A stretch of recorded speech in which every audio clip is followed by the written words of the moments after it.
as the midterm laboratory, which is the list. And here, the step 1, you can see yung initialized menu, nakalist siya. And then, ginamitan ng for loop para ma-display yung menu. And then, the step 2 is append. Ito naman yung magdadagdag ka ng, it's also a function para magdagdag ka sa list. And then, also the insert.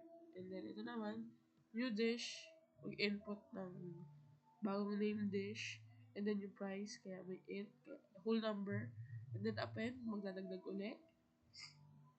And then, for loop uli para ma-update yung menu, madagdag yung mga nilagay. And then, step 3 is to remove.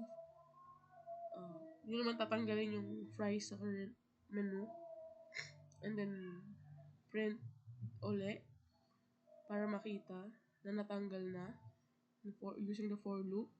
And then, menu sort, ito naman ginamit to para ma-initialize yung menu into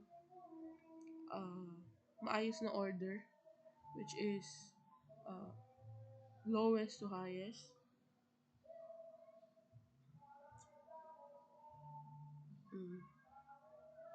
Highest to lowest pala, baliktad.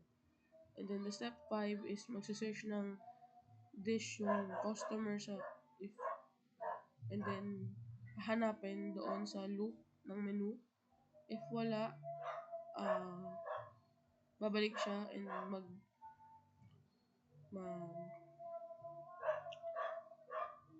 mag-item not found.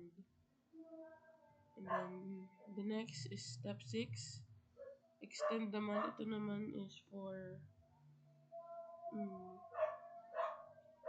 i-merge siya, dadagdag dun sa menu.